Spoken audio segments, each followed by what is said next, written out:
Hello, everyone. We're back. Sorry for the lapse there, but thank you again, Bishop, for sharing about being diverse within yourself and make sure that you are well equipped to do multiple things. Do want to pan to Don't Foul Out logo, and this is how long has this been your logo from the start, pretty much? Actually, this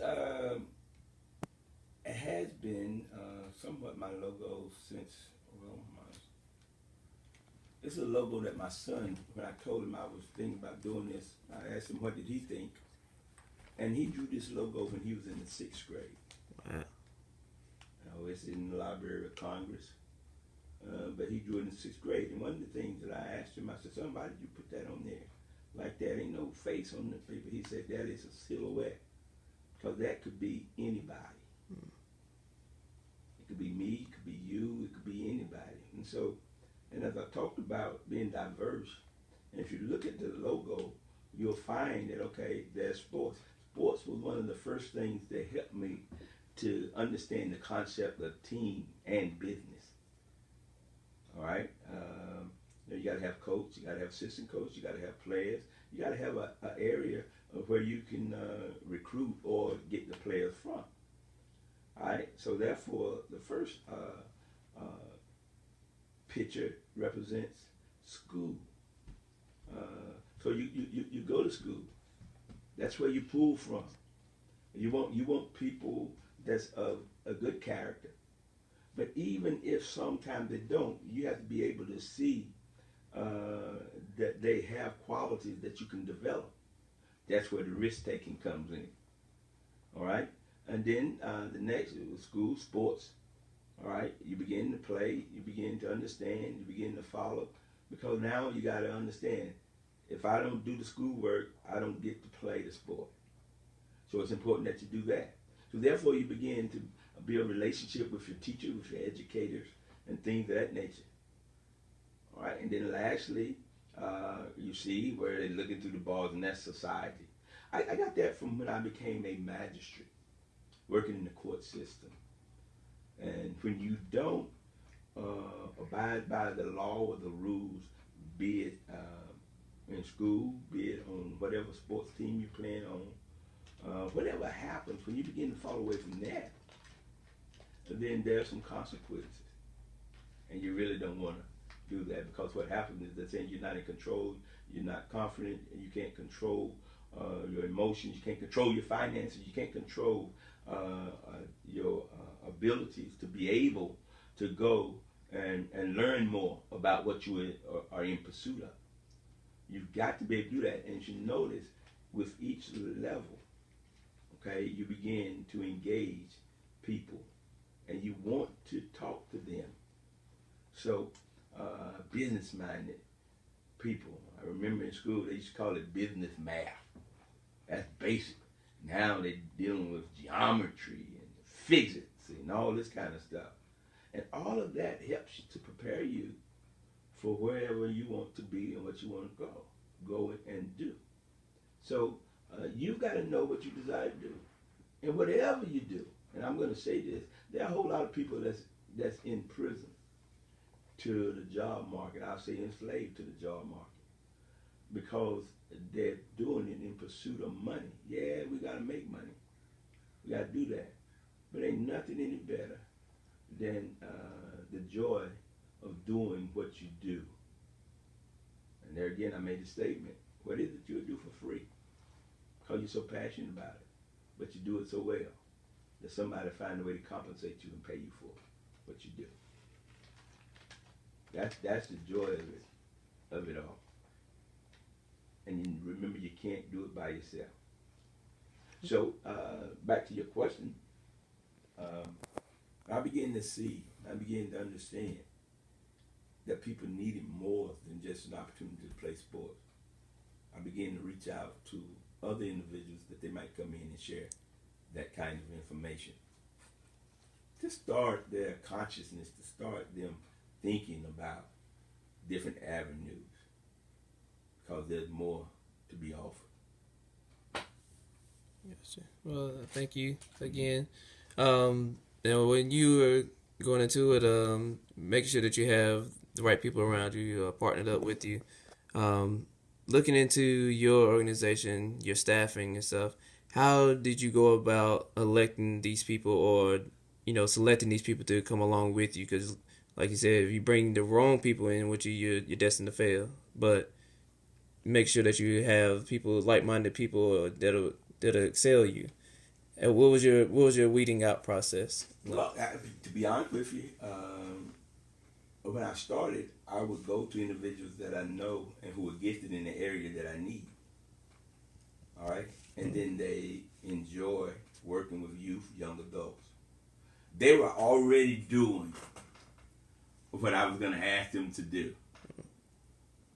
And so I asked them to do that and be a part. And I said, I need you to be this. This is what I'm looking at doing. Would you partner with me? Would you help me in that? Yeah. So we began to talk, and it has arrived. It has grown to the point that these things happen. I didn't tell you that part of it was because I used to be program coordinator for public housing. How did that come about? Because I went to the executive director and I talked to him and told him, listen, I have an idea. Let me share it with you. And he said, you know what? Your timing is so great because we just got a grant and I need a youth program coordinator to do this. So that was it. And so we began to do it. And then in public housing, some folk are transit day in and day out. So we developed Don't Foul Out so that those who have been at the ground level can continue to participate even if we're not living in public housing. I was a sociology major. I was a recreation major in college. So you use those things to help you to build your foundation and your purpose.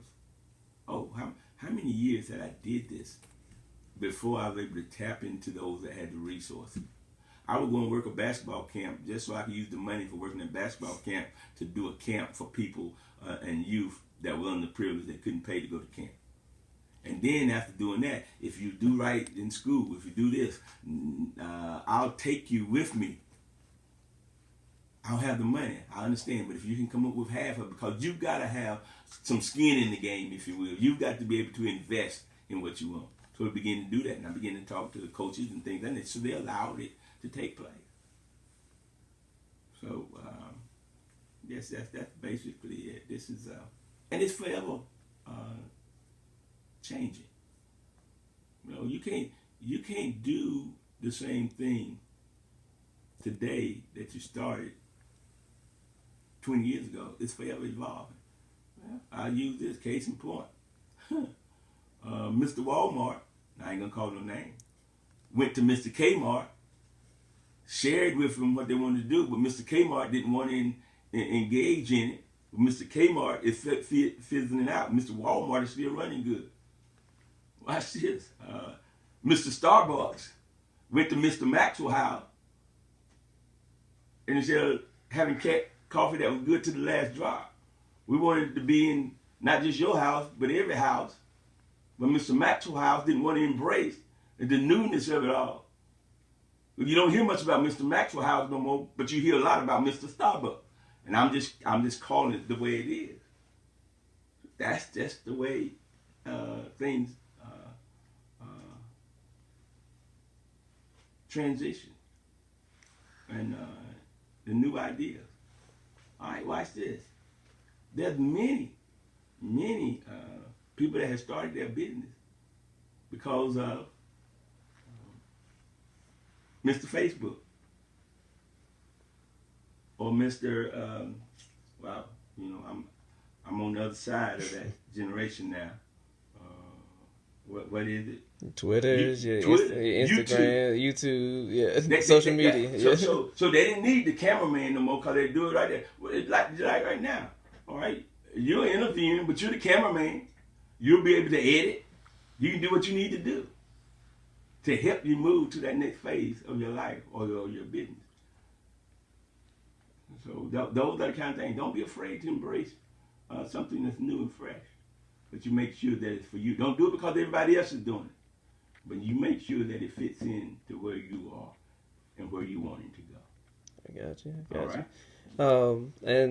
And just to finish out, here near the end, let's say, do you feel that you've seen a need in this industry? Well, of course you've seen the need, but ethically, how do you go about managing it correctly? Because there are some organizations that can take advantage of public services like yourself, or somebody sees an opportunity to capitalize on ventures of this nature.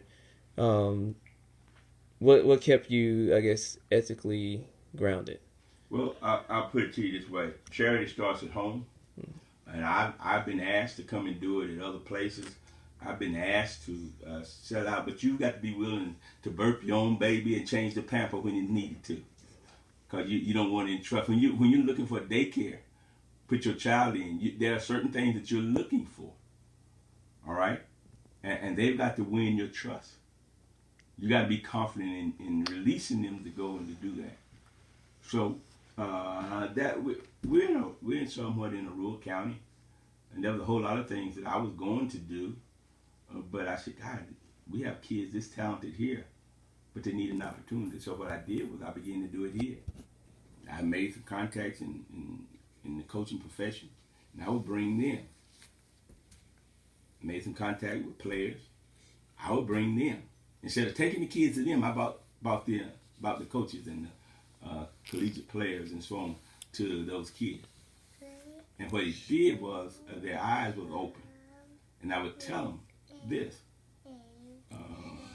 Just because you started one place, that don't mean that's where you got to stay. So. I got you. And well, I'll have one more last thing. Okay. How would you encourage someone looking to go into the same industry that you're in? Mm-hmm. What would you initially say is a way of encouraging them and getting them up on the right foot? The first thing is you got to be willing to I'm going to say go through some type of apprenticeship or mentorship or something. You got to be willing to work and help somebody else. The truth of the matter is, until you show yourself to be faithful with another man's stuff, you won't get your own. I worked many camps. I traveled different places and I asked questions about it. And a couple of places I would go to, and I was working these camps and things, with underprivileged kids and things that was able to come. And then in the process of all of that, I said, man, there's some kids at home that need this. Then you answer the question, because if he showed it to you, then he wants you to be a part of the solution. If there's a concern, you've got to be part of the solution. So. All right. Well, thank you again, Bishop, for your time today. You've been a great inspiration in my life. For those that don't know, I am a product of Don't Foul Out. Bishop here is actually my uncle. Been one of the more how can I say, more inspirational figures in my life. When I was unsure who I was and developing myself as a young man, he was there, alongside with my father and other men in my community. But he's definitely been an inspiration to myself, others like myself, and we are where we are today because of men like himself, men and women like himself. So thank you again, Bishop, for everything that you've done and sharing with the class. And this will conclude our interview. And thank you very much. All right. Thank you, Jared. Thank you.